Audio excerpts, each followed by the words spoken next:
예, 목사님 모시겠습니다. 할렐루야. 할렐루야. 네, 할렐루야. 한 주 안녕하셨습니까? 지난주 말씀은 영의 사랑과 육의 사랑입니다. 우리는 육의 사랑만 알고 살아왔습니다. 혹시 영의 사랑을 알고 사실 분 계십니까? 영의 사랑을 몰랐습니다. 진정한 영의 사랑은 하나님을 사랑하는 것이었습니다. 보이지 않는 하나님을 어떻게 사랑합니까? 보이지 않는 하나님을 사랑할 방법이 없습니다. 그것은 바로 말씀이었습니다. 하나님의 말씀이었습니다. 하나님은 이 세상을 말씀으로 창조하셨다 하셨습니다. 이를 사람들이 알 수 없으며 깨닫기도 참 힘듭니다. 말씀으로 창조했다. 어떻게 이 세상을 말씀으로 창조하지? 그래서 우리 옛 성인들이 지혜로운 말씀이 있는데 말이 씨가 된다라는 말이 있습니다. 너 말대로 인생이 달라진다라는 뜻입니다. 네가 좋은 말을 하면 좋은 일이 생길 것이고, 네가 칭찬을 하면 칭찬을 받을 것이고, 네가 욕을 하면 욕을 얻어먹게 될 것이다.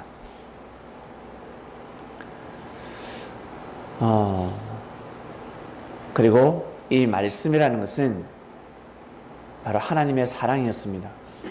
말씀을 다른 말로 하나님의 사랑이라고 합니다.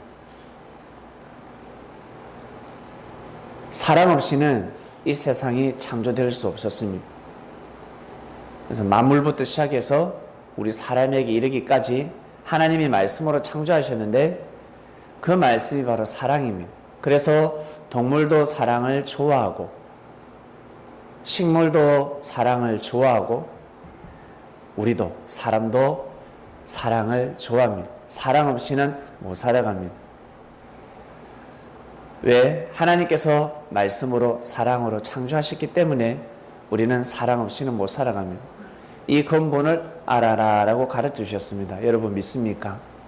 근본을 알고 살아가시길 바랍니다. 내가 안 믿으면 다른 사람도 안 믿겠지. 내가 감동이 안 되니까 다른 사람도 감동이 안 될 거야 라는 착각을 합니다. 여러분, 우리 그리스도교, 기독교는 어마어마한 역사를 낳았습니다. 유대교에서 그리스도교로 전환이 될 때, 고려에서 조선시대로 전환이 될 때 다 망한다 생각하였습니다. 안 된다 생각하였습니다. 망조다라고 생각하였습니다. 사람들은 부족한지라 살다 보면 실수할 수 있고 잘못을 저지를 수가 있습니다. 사람들을 보고 판단하면 아니 됩니다. 예수님이 열매를 보고 판단하라 했는데 오죽했으면 열매를 봐라 했겠습니까? 열매를 보고도 다 판단하면 아니 됩니다. 사실은 열매 보고도 다 판단해서는 아니 됩니다. 왜? 해가리를 하니까. 한 해는 열매를 많이 맺고 그 다음에는 열매를 적게 맺을 수가 있습니다. 좋은 열매가 안 맺을 수가 있습니다. 열매를 먹고 판단해서는 아니 됩니다. 자기 생각으로 판단하지 말라는 뜻입니다. 너희들의 생각으로 보는 대로 판단하지 마라. 근데 사람들은 보는 대로 판단을 합니다. 사람들은 기독교의 역사를 보고 기독교가 아니라 기독교야, 개독교라고 그러죠. 개독교라고 합니다. 좋은 소리가 아닙니다. 잘못된 사람들, 죄 많은 사람들이 모여서 사는 곳이다. 부족한 사람들, 나약한 사람들, 연약한 사람들이 하나님을 믿고 예수님을 믿지, 의지가 강하고 강직한 자들은 스스로 살아간다. 이것이 바로 사람들의 생각이고 사람들의 논리입니다. 이 말이 참으로 맞는 것 같습니다. 그러나 하나님의 입장에서 볼 때는 틀렸습니다. 사람의 입장에서 볼 때, 땅의 입장에서는 맞는 것 같지만 하늘의 입장에서는 틀렸습니다. 여러분, 어떠한 마음으로 살아가십니까? 대한민국 법이 때리면 법에 걸리니까, 싸우면 법에 걸리니까 조심해야지 하십니까? 아니면 저 다른 나라, 인권 존중을 받지 못하는 나라에 가서는 마음껏 때리고 돌을 던져도 되겠습니까? 지구촌 어디를 가든지 그 나라의 법을 뛰어넘어서 하늘법을 중심하는 삶을 살아가시길 바랍니다. 하늘법을 지키셔야 됩니다. 사람의 눈치를 보며 살지 말라는 뜻입니다. 그래서 주님이 말씀하셨습니다. 나를 만나면 가족하고 원수될 수 있다. 형제하고 원수될 수 있다. 예? 아니 더 친해져야지 어떻게 원수가 됩니까? 사상이 다르잖아. 사상이 이제 하늘 사상이 되기 때문에 육의 사상, 썩어서 없을 사상하고는 대화를 해서는 이제 하나 될 수가 없다. 각오해라. 네 사랑하는 친구하고 헤어질 수도 있다. 나는 절대 못 헤어집니다. 예수님께 등을 돌린 자들이 부지기수였습니다. 셀 수 없었습니다. 각오를 해라. 나와 같이 이 길을 걸어가면 많은 핍박을 받게 될 것이다. 어떨 때는 죽을 수 있다. 그래서 내가 제일 먼저 죽는다. 네가 그 죽는 거 예정이 아니야. 알겠지? 하나님의 예정이 아니야. 하나님의 뜻이 아니야. 하나님이 원래 태초 때부터 정해놓으신 것이 아니야. 내가 십자가의 길을 걸어가는 것 하나님의 원래 근본의 예정이 아니야 라고 하셨습니다. 원래 근본의 예정이 아닙니다. 예수님 죽으러 오신 분이 아닙니다. 십자가에 매달리고 오신 분이 아닙니다. 그러면 오시자마자 십자가에 매달리셔야지. 계속해서 피해 다니시면서 복음을 전하셨습니다. 그러나 이제는 십자가를 짊어지지 않고서는 하나님의 뜻을 이룰 수 없다라는 결론이 나왔습니다. 예수님의 십자가의 길은 하나님의 뜻을 이루기 위함이었습니다. 하나님의 뜻을 이루기 위해서 십자가의 길을 걸어가신 겁니다. 이걸 잘 이해하시길 바랍니다. 예수님이 십자가의 길을 걸어가심으로 인해서 피를 흘리심으로 인해서 우리가 구원받게 되었습니다. 믿습니까? 진짜 처음부터 죽으려고 오신 것이 아니고 예정이 아닙니다. 사람들이 하나님 예정을 다 털어버렸습니다. 그 예정을 바로잡기 위해서는 희생하지 아니하고서는 그 하나님의 예정을 바로잡을 수가 없었습니다. 부모가 자식 앞에서 손가락을 확 자릅니다. 도저히 안 돼가지고 자식 앞에서 짝 들어 손목을 팍 잘라버립니다. 왜 잘랐을까요? 자식의 그 장자권을 이어받아야 될 그 장남, 그 놈이 지금 도박꾼이니까 도백에 빠졌습니다. 그 아들놈의 손목을 자를 수 없으니까 부모의 아비의 손목을 자르는 겁니다. 아무 말을 하지 않습니다. 자식은 정신이 번쩍 듭니다. 내가 우리 아버지의 손목을 자르게 했구나. 그 다음부터는 도백을 하지 않습니다. 도박판에 가지 않습니다. 지 손목 잘랐으면 다음은 왼손으로 하두칩니다. 왼손 또 자르면요 이제는 발가락으로 하두칩니다. 사람의 심리가 그렇습니다. 그래서 그 앞에서 예수님이 그 길을 걸어가신 겁니다. 아담과 하와가 따먹고 타락하는 것 하나님의 예정이 아닙니다. 믿습니까? 노아 시대 때 수많은 사람들이 물에 빠져 죽는 거 하나님의 예정이 아닙니다. 8명만 배에 타는 거 하나님의 예정이 아닙니다. 모세의 그 출애굽 10가지 재앙 하나님의 예정이 아닙니다. 안 내어주니까 재앙을 받는 겁니다. 믿습니까? 원래는 가나안 땅에 들어가야 되는데 신광야에서 멈췄습니다. 하나님의 예정이 아닙니다. 원래는 가나안 땅에 들어가야 합니다. 모세 때 이미 예정되었습니다. 그런데 모세 때 못 들어갔습니다. 예정이 다 틀어지는 것입니다. 하나님은 화를 예정하지 않으셨습니다. 믿습니까? 천사가 사단이 되었습니다. 이거 하나님의 예정이 아닙니다. 생각지 못한 돌발상이 일어났습니다. 예정이 아니라는 거예요. 그런데 사람들은 착각하며 살아갑니다. 예수님 당대의 제자들은 알고 있습니다. 예수님이 저렇게 돌아가시면 안 된다는 것을. 오래오래 사시면서 복음을 전하셔야 되는데 그 시대가 너무 악했기 때문에 이 길을 걸어가지 아니하고서는 사람들을 구원시킬 수 없다라는 결론을 내리셨습니다. 그래서 십자가의 길을 걸어가신 겁니다.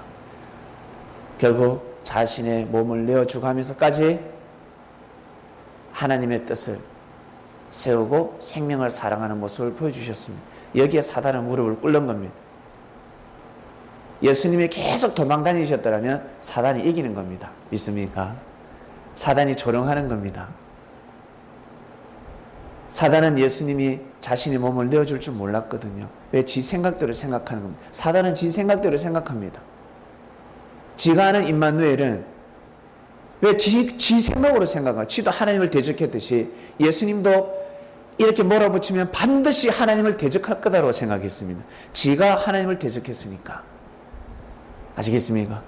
그 사단이 원래 천사가 하나님을 대적했기 때문에 궁지에 몰리면 반드시 임마누엘도 하나님을 대적하게 될 거다. 하나님을 거역할 것이다. 자기처럼 생각하는 것. 그러나 예수님은 하나님을 대적하지 아니하셨습니다. 믿습니까? 이것이 여러분 놀라운 일입니다. 그래서 예수님이 사람을 너무 잘 뽑았어요. 그래서 하나님은 예수님을 너무 잘 뽑으셨다는 거예요. 어떠한 일이 있어도 부인하지 않는다는 거예요. 이게 너무 여러분 감격스럽지 않습니까? 그런데 뭣도 모르는 베드로는 예수님과 같이 죽고자 했습니다. 예수님 믿음이 얼마나 강한 줄 아세요? 예수님의 믿음이 얼마나 강한 줄 아세요? 베드로가 오죽했으면 베드로에게 반석이라는 이름을 주었겠습니다. 그런데 처음에는 믿고 따르지 못했습니다. 시몬아, 이제부터는 게바라고 하라. 게바를 번역하면 베드로, 반석이라는 뜻입니다. 그때 베드로는 예수님을 믿고 따르지 못했습니다. 바로 믿고 따르지 못했습니다. 여러분, 처음부터 신앙생활 열심히 한 사람이 있습니까? 드물어요. 가다가 어떠한 화를 통해서, 사건을 통해서 믿음을 세웁니다. 정신이 번쩍 듭니다. 그처럼 베드로에게도 그러한 계기가 있었습니다. 게네사렛 호숫가에서 고기를 잡는데, 베드로는 물떼 시간을 너무 잘 알아요. 고기떼 시간을. 그런데 밤이 이슬이 맞도록 고기를 잡는데 한 마리도 잡히지 않은 겁니다. 이게 왜인가요? 여러분, 돈을 벌다가 돈이 지갑에 들어오지 않으면 갑자기 공고해집니다. 갑자기 공고해집니다. 내 지갑에 돈이 없으면 사람이 힘이 쭉 빠져요. 1년 360을 힘이 빠져서 잘 모르시겠습니까? 지구멍에도 볕들 날이 있습니다. 저도 볕들 날이 있었고 앞으로도 볕들 날이 있겠죠. 반드시 지갑이 두둑할 때가 있습니다. 어쩔 때는 제가 어떤 일이 있었냐면 지금은 개념이 달라졌죠. 카드가 있으니까. 근데 예전에 현금이 제일일 때 있잖아요. 요즘 현금 쓰면 좀 약간 없어 보입니다. 카드를 탁 내야 됩니다. 현금 내가지고 얼마요? 이러면 없어 보입니다. 남녀간에 데이트하는데 밥 먹었는데 3만 원이야. 3만 원이요? 1,000원짜리를 막 내고 잔돈을 내고 500원짜리를 더하면서 아줌마 맞아요. 100원 모자랍니다. 아줌마 100원이 없는데 이거 그냥 좀 이거 깎아주면 안 되면 이거 없어 보이지 않습니까? 쫙 카드를 딱 내면 아줌마 카드 탁 던집니다. 카드를 딱 결제. 멋있어 보이는 시대가 도래했습니다. 카드 없을 시대에 제가 5만 원을 1,000원짜리를 50장을 바꾼 적이 있었습니다. 50장을 바꿔서 지갑에 넣으니까 얼마나 든든하든지 이 만원짜리 5장하고 1,000원짜리 50장하고 금액은 같은데 기분이 달라요. 여러분 한번 해보시길 바랍니다. 묘합니다. 이게 어린아이 생각이죠. 어린아이에게 만원짜리 하나 주는 거하고 1,000원짜리 10개 주면 1,000원짜리 10개 주면 더 좋아합니다.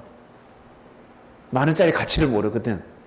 이거 말고 1,000원짜리 그래 애들은. 그 1,000원짜리 10개 주면 와 우리 아빠 최고 이래요. 저는 우리 초등학생, 제 아들이 초등학교 지금 4학년인데 일주일에 용돈이 1,000원입니다. 저는 1,000원만 줍니다. 근데 능력이 얼마나 좋은지 할머니한테 일주일에 10,000원 받아내고 고모한테 돈 받아내고 아주 계산적인, 저는 모르는 척. 그러나 내가 주는 용돈은 일주일에 1,000원. 우리 아빠는 일주일에 1,000원. 근데요, 얘들 심리가 어떤 줄 아세요? 1,000원이 큽니까? 10,000원이 큽니까? 10,000원이 크죠? 근데 똑같이 감사 인사를 합니다. 할머니가 주면 감사합니다. 내가 주면 또 더 감사한 마음으로 받아요. 1,000원짜리인데. 이 1,000원. 근데 이미 자기 몸에 이미 생활이 된 겁니다. 그 천은 주는 날만 기다립니다. 우리 생각으로는 그 천은 안 받습니다. 차라리 10,000원 받고 말지 무슨 천을 받아. 그러나 그 받는 재미, 감사한 마음으로 월요일마다 1,000원을 주는데 기다리고 있습니다. 1,000원 준다고. 이렇게 심리가 그렇습니다. 여러분, 베드로가 얼마나 믿음이 좋은 줄 아세요? 다 떠나가도 저는 떠나가지 않는다 했습니다. 예수님이 십자가에 교회로 갈 때 다 떠나가도 저는 떠나가지 않습니다. 그리고 예수님 몸에 손대면 좀 가만두지 않습니다. 저도 같이 따라 죽을 겁니다. 예수님이 죽으면 나 같이 따라 죽고, 예수님이 잡혀가면 나도 같이 잡혀가요. 이거 그냥 입술로 그냥 입술 신앙이 아니라 진심이었습니다. 그래서 예수님이 깜짝 놀랍니다. 그래, 같이 죽자. 내 가는 길에 같이 죽자 않으셨습니다. 저놈의 생각을 바꿔놔야 되는데, 예수님 혼자 죽음으로 혼자로 끝나야지 베드로가 죽게 되면 베드로의 죽음은 개죽음이 되는 겁니다. 순교가 아닙니다. 무지한 죽음입니다. 계속해서 바꿔놓으려고 하셨습니다. 예수님은 베드로의 생각을 계속해서 바꿔놓으려고 해요. 그래서 부인하라는 말씀이 나온 겁니다. 부인하라. 부인하라. 네 생각을 부인하라. 예수님이 자녀는 없었지만 예수님은 영적 자녀들이 있었습니다. 영적 자녀들이 죽으면 아니 됩니다. 부모만 죽어야지 자식이 죽으면 아니 됩니다. 믿습니까? 내 대신 네가 죽어라 아들아, 그러지 않아요. 아들이 죽게 생겼습니다. 대신 아비가 어미가 죽는 거예요. 왜? 대를 이어야 되니까. 우리 아들이 죽으면 대가 끊어지니까. 예수님에게는 영적인 자식들이 있었습니다. 그 중에 장자가 있지 않겠습니까? 많은 자들이 있지만 장자가 있지 않겠어요? 그래서 예수님은 베드로에게 천국의 열쇠를 주셨습니다. 마태, 마가, 누가, 다데오, 바돌로메에게 천국의 열쇠를 주지 않으셨습니다. 누구에게 주었다? 베드로에게 천국의 열쇠를 주었습니다. 천국의 열쇠를 주었다는 것은 무슨 뜻입니까? 베드로에게 제일 깊은 말씀을 전해줬다는 뜻입니다. 완전한 말씀, 예수님이 알고 있는 모든 말씀을 베드로에게 싹 다 전해줬습니다. 예수님이 베드로를 더 특별히 사랑하더라? 아니요. 그 뜻이 아닙니다. 그러면 분란이 일어납니다. 제자들 사이 분란이 일어납니다. 똑같이 사랑해 주시면서 거기에 따른 말씀을 더해주셨습니다. 베드로에게 아주 깊은 말씀을 해주셨습니다. 무슨 말씀인지 모르겠어요. 아마 창세부터 감춰진 비밀의 말씀을 다 전해주실 줄로 믿습니다. 율법의 말씀을 다 전해주셨습니다. 그래서 베드로는 절대 죽으면 아니 됩니다. 그런데 베드로는 같이 죽고자 했습니다. 결국 천부장이 군사를 이끌고 예수님을 잡으러 왔습니다. 여러분 천부장 알죠? 천부장, 1,000명의 군사를 거느리는 장군입니다. 지금도 1,000명의 군사를 거느리는 장군은 상당한 위치인데 그 당시에 1,000명을 거느리는 군사다. 얼마나 높겠습니까? 2000년 전인데 별이 뜬 겁니다. 별. 근데 별 앞에서, 장군 앞에서 베드로가 칼을 뽑았습니다. 우리 랍비를 잡아간다는 이유만으로, 우리 예수님을 함부로 다룬다는 이유만으로 베드로가 칼을 뽑아서 그 종놈의 군사죠, 쫄병의 길을 잘라버렸습니다. 제가 묻겠습니다.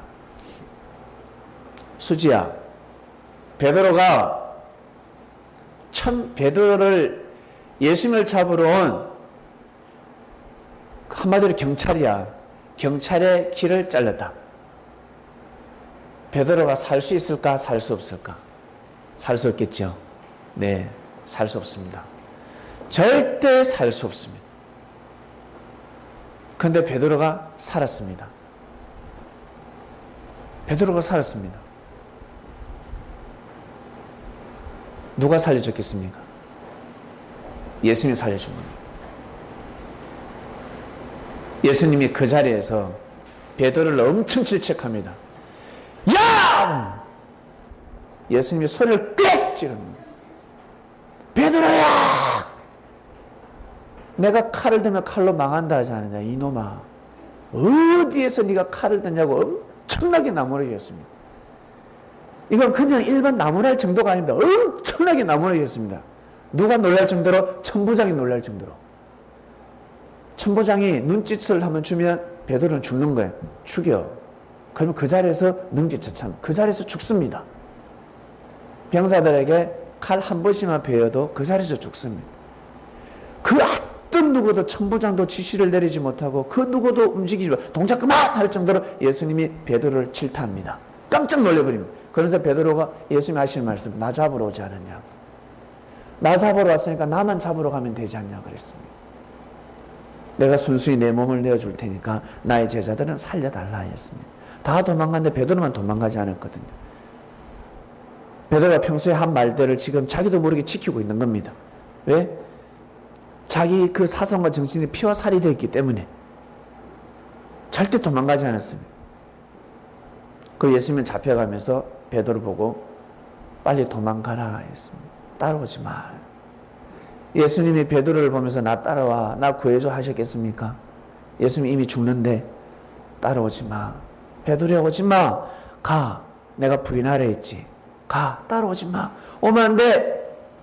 근데 이 베드로는 따라옵니다. 끝까지 따라와서 그 대제사장 뜰에 들어갑니다. 베드로가 겁이 많았겠습니까? 김유빈 자매님. 베드로가 겁이 많으면 따라갈 수 있겠습니까? 따라갈 수 없습니까? 못 따라갑니다. 헤이라, 베드로가 겁이 많으면 예수님의 그 현장에 고통받는 고문받는 현장에 따라갈 수 있을까? 따라갈 수 없을까? 못 따라갑니다. 절대 못 따라갑니다. 모든 제자들이 다 도망갔습니다. 그러나 베드로는 겁이 없었습니다. 죽으면 같이 죽으려는 마음으로 따라갔습니다. 예수님 고통받는 소리를 밤새도록 듣습니다. 고문당하는 소리. 으아, 예수님도 사람인지라 얼마나 고통스럽겠어요. 그 고문 신음소리를 밤새 듣고 베드로는 마음을 정합니다. 부인해야 되겠구나. 예수님이 그러셨거든. 너는 반드시 닭이 울기 전에 3번 부인한다 그랬어요. 부인하라는 뜻입니다. 부인한다. 너는 부인한다 알겠니? 예정해버리셨습니다. 베드로가 결국 부인합니다. 3번 부인합니다. 3명이 와서 묻습니다. 예수님의 제자지? 함께했지? 세례받았지? 복음 전했지? 한마디로 그의 제자지? 베드로가 부인하기 시작합니다. 아니. 나 원래 제자였는데 알고 보니까 아니더라. 그래서 나 나왔다. 내가 저분의 제자면 내 얘 따라오겠냐? 내 죽을 것 뻔했는데 내가 여기 오겠니? 나 그분의 제자 아니야. 부인합니다. 결국 3번 부인했을 때 닭이 웁니다. 왜? 닭이 울면 그 다음부터는 사형 집행이 이제 진행되기 때문에 예수님이 이제 끌려가기 때문에 반드시 그 전에 조사받을 때 부인해야 된다. 베드로도 같이 엮어버립니다. 베드로도 같이 엮어버리기 때문에 나올 수가 없습니다. 초동수사 하세요? 초동수사. 초동수사 때 걸려들면요 다 걸려듭니다. 초동수사가 얼마나 중요한 줄 아세요? 예수님이 혼자서 다 끝냅니다. 예수님 혼자 죽음으로 모든 이 사건을 끝내려고 합니다. 결국 베드로가 부인합니다. 3번 부인했습니다. 겁이 많아서 부인한 것이 아닙니다. 자기 살려고 부인한 것이 아닙니다. 그런 마음이었다면 애당초 베드로는 칼을 들지도 않았으며 예수님 잡혀갈 때 그 제사장들에 들어가지도 않습니다. 일반 제자들로 마음이 달랐습니다. 한낱 민족을 해방시키기 위해서 영혼 열사들 순례길을 걸어갔습니다. 그 어린 여자 유관순도 죽음을 피하지 않았습니다. 윤봉길도 안중근도 이뿐만 아니라 수많은 사람들도 그 민족을 위해서 그 한낱 민족인데 그리스도의 역사하고 비교할 수 있겠습니까? 그 땅에서 이루어지는 자유의 외침, 자유를 외치면서 죽음과 싸워서 그 길을 걸어갔는데 이것은 섭리입니다. 그리스도의 역사입니다.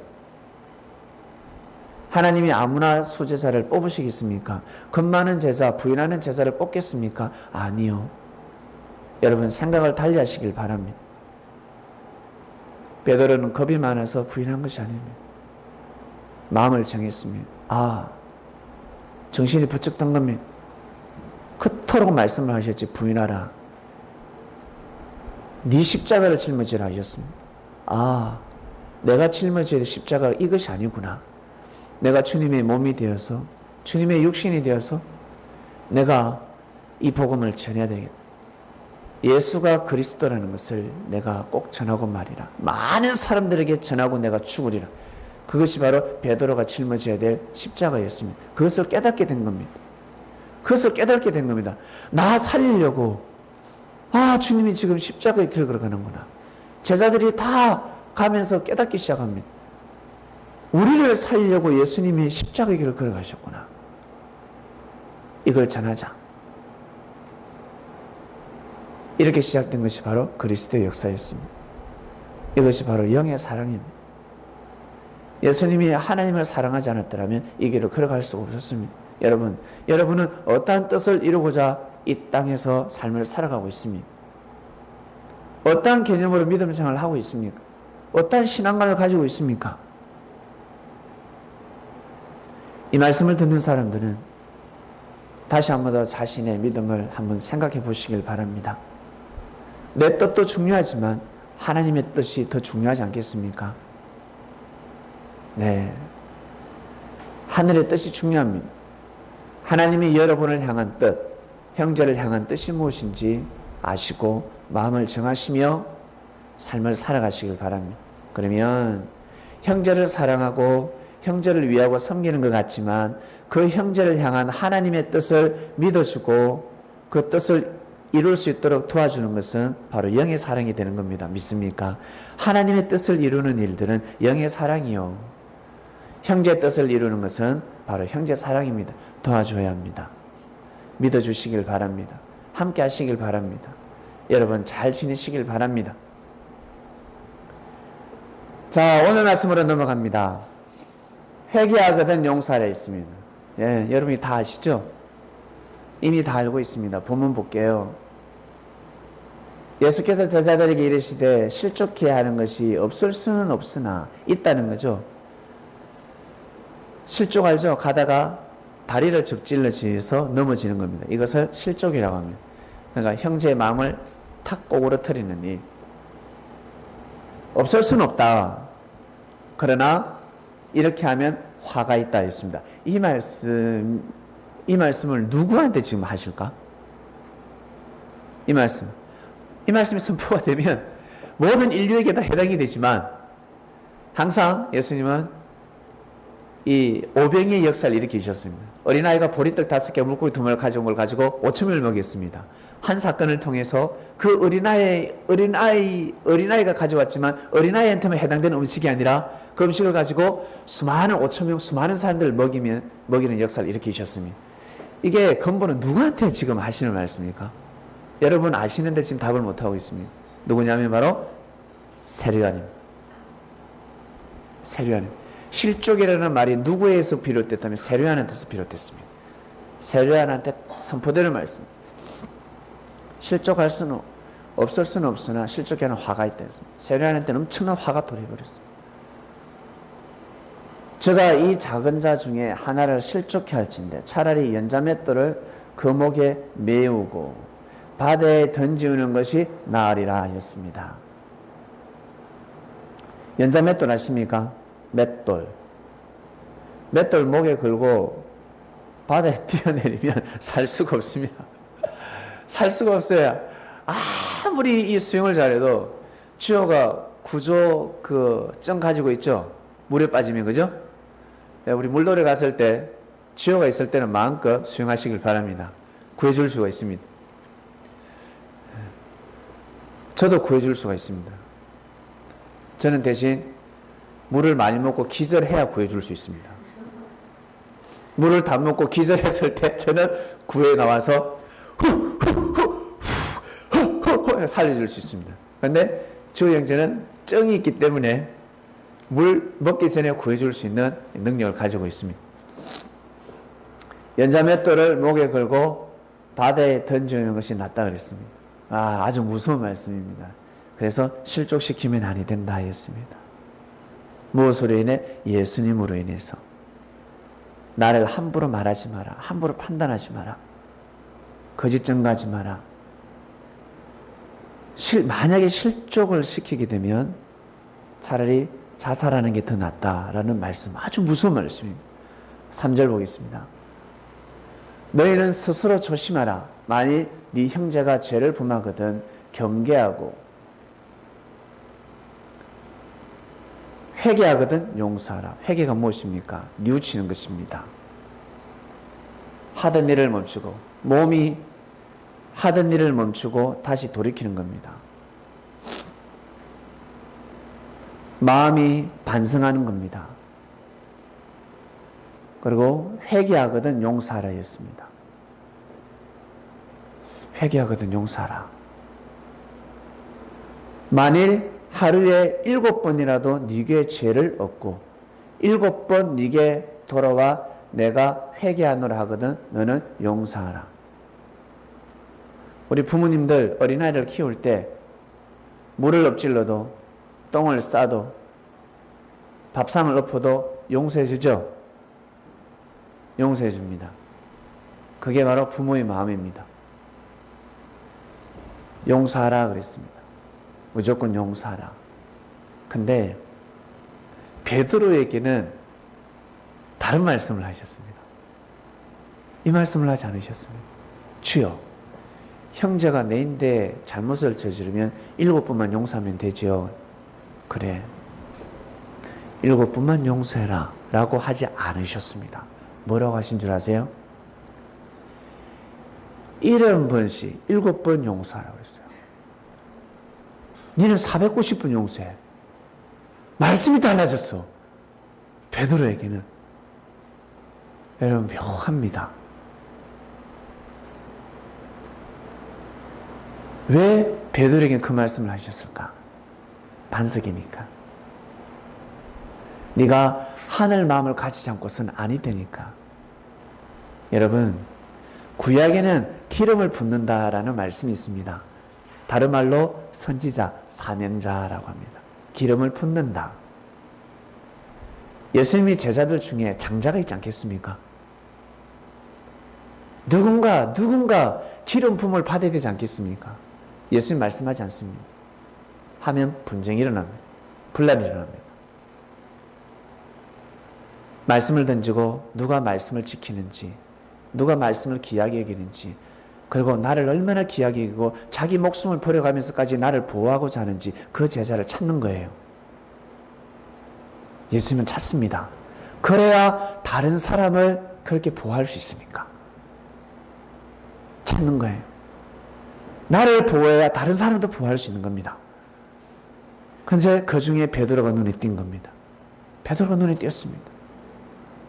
죽으면 죽었지. 저는 도망갈 수 없습니다. 어쩌면 결국 도망가지 않았어요. 왜? 예수님은 베드로의 성품을 아니까. 저놈치 성격, 저 모난 성격 때문에, 저 성격, 저 못된 성격 저것 때문에 일 다 망치겠다. 다 된 밥에 채 뿌리겠다. 내가 저 녀석을 통해서 이루고자 하는 하늘의 뜻이 있는데 저 녀석이 지 성격에 주관하지 못해서 지 감정에 빠져서 모든 하나님의 뜻을 다 깨트리겠구나.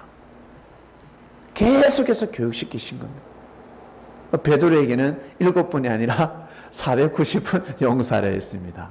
여러분 490번이면요 1년 내내 용서해야 됩니다. 한마디로 평생 용서하라는 뜻입니다.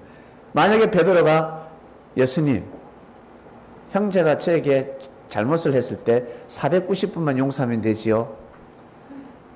490번만 용서하면 되지요? 하면 예수 뭐라 하겠습니까? 1년에 490번 용서해라.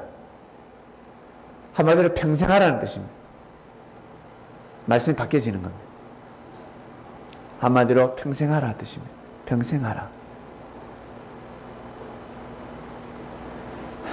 삼 여러분, 우리는 그리스도인입니다.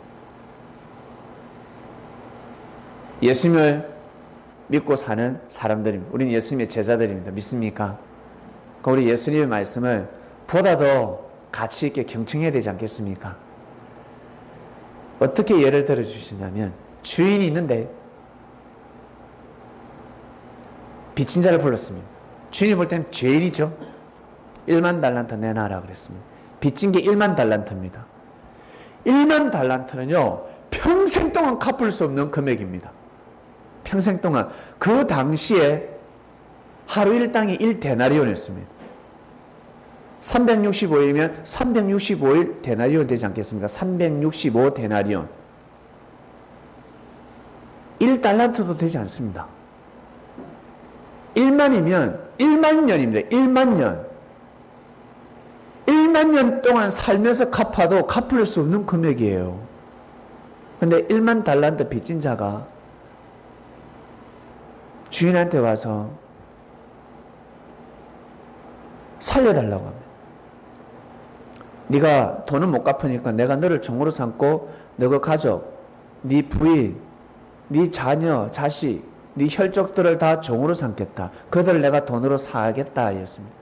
주인이시여 제발 살려주소서, 용서해 주소서. 내가 이 돈을 갚겠나이다. 갚을 때니까 용서해 주소서 하니까 주인이 감동을 받고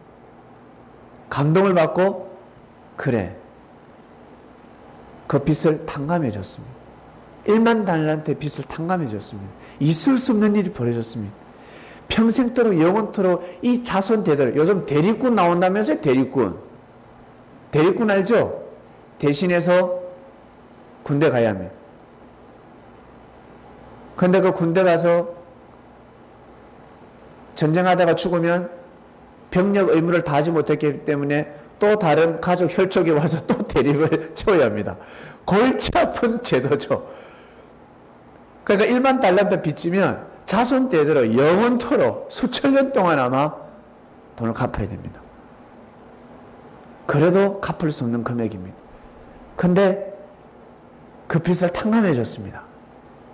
탕감받은 이 동관이 자기 동료에게 지나가는데 멱살을 딱 잡습니다. 왜 빚 안 갚아? 너 100데나리온 내놔 그래서 100데나리온 내놔 그래서 100일만 일하면 갚을 수 있는 급여입니다. 하루 일당이 1데나리온이었으니까 돈 내놔 그러면 안 주니까 막 때리고 너 가만두지 않겠다. 이 사실이 주인에게 전해졌습니다. 주인이 그 죄인을 바로 부르면 1만 달란트 빚을 탕감해 준 그 죄인을 바로 불러서 이 악하고 나쁜 놈아, 나는 네게 1만 달란트를 용서해 줬는데 네가 어찌 감히 100데나리온 빚진 사람을 네가 이렇게 대할 수 있냐? 너는 사람이 아니다. 사람이 아니다. 그러면서 감옥에 넣어버렸습니다. 이 말씀은 참으로 크나큰 교훈을 얻게 해줍니다. 내가 형제의 죄를 용서할 때 나의 죄 또한 용서를 받는다라는 뜻입니다.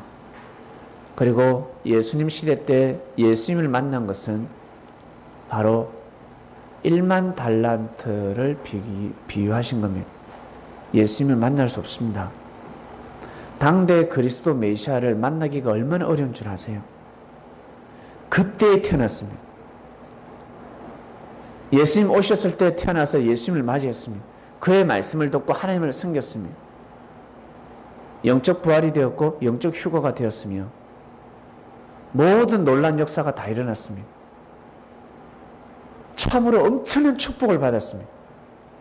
그 가치를 모르니까 계속해서 싸우는 겁니다. 형제를 힐문하고, 형제가 자신의 죄를 용서를 구하는데도 불구하고 용서해 주지 못합니다. 그랬을 때 여러분, 형제가 회개하면 용서해 주시길 바랍니다. 그 마음을 가지셔야 됩니다. 중요한 것은 하나님의 뜻을 이루는 거 아닙니까? 하나님의 뜻을 이루어야 합니다. 하나님의 뜻이 중요합니다. 우리 개인의 뜻도 중요하지만 하늘의 뜻이 더 중요합니다. 우리가 보기에 보잘것없습니다. 보잘것없는 사람이라서 계속해서 힐문합니다. 뭐라? 쫑꼬를 주고 무시하고 왕따를 시키죠. 근데 예수님은 무시하지 않고 사랑이라는 태비를 계속해서 부어주셨습니다. 결국 그 나무에서 진짜 탐스럽고 맛있는 과일들이 열리기 시작했습니다. 예수님은 제자들을 용서해 줬기 때문에 그렇습니다. 그 시대 죄인들을 예수님은 용서해 주고 대해 줬기 때문에 그렇습니다. 그래서 우리가 열매를 맺고 있는 거 아닙니까? 여러분이라는 못된 나무, 여러분이라는 우리라는 죄 많은 나무가 우리가 지금 열매를 맺고 있잖아요. 누가 사랑해 줬기 때문에, 누가 용서해 줬기 때문에, 주께서 역사하셨기 때문에 우리가 지금 열매 맺는 나무가 되어가고 있는 것입니다. 근데 사람들은 자신의 생각으로 계속해서 우리의 가지를 자르고 우리의 그 뿌리를 뽑아서 흔들어 버리려고 합니다. 그건 사람들이 하는 짓입니다. 그러나 하늘은 그러시지 않습니다.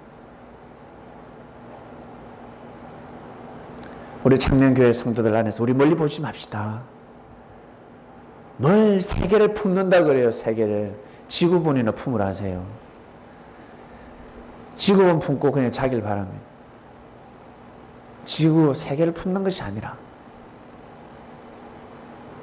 여러분, 우리 가까이 있는 여러분 교회 성도들, 여러분을 아는 지인들을 품으시길 바랍니다. 진심으로 회개를 하면 용서해 주시길 바랍니다. 그 형제를 위해서가 아니라 여러분 개인을 위해서, 여러분을 위해서 크나큰 사랑을 하늘로부터 받아보시길 바랍니다. 여러분 개인을 위해서 하는 겁니다. 남 일이 아닙니다. 남 좋으라고 하는 것이 아닙니다. 용서해 주시는 것은 남 일이 아닙니다. 남 일. 예수님이 생명들을 사랑하고 용서해 줬습니다. 하나님의 뜻을 이루기 위함입니다. 예수님은 그럴수록 많이 힘들었습니다.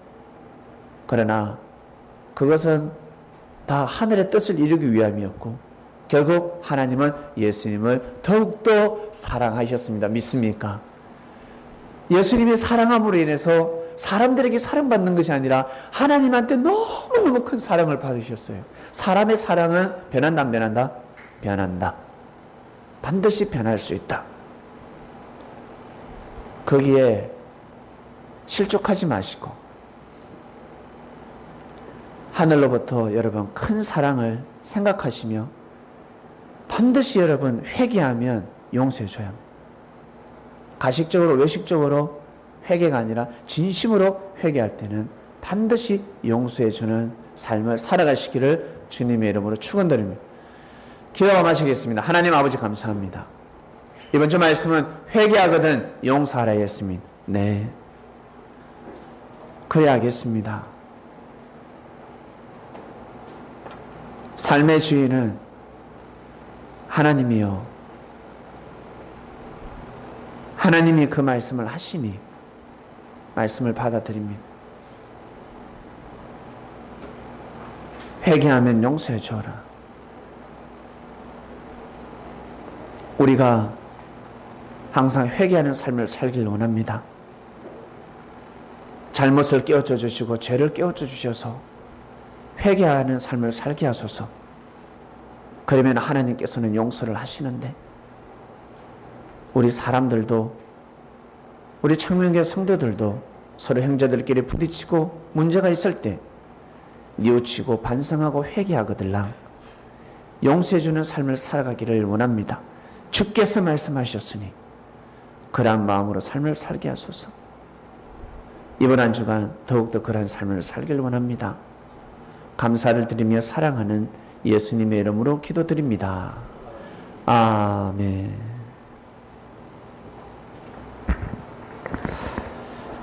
네, 목사님 귀한 말씀 감사드립니다. 이번 한 주간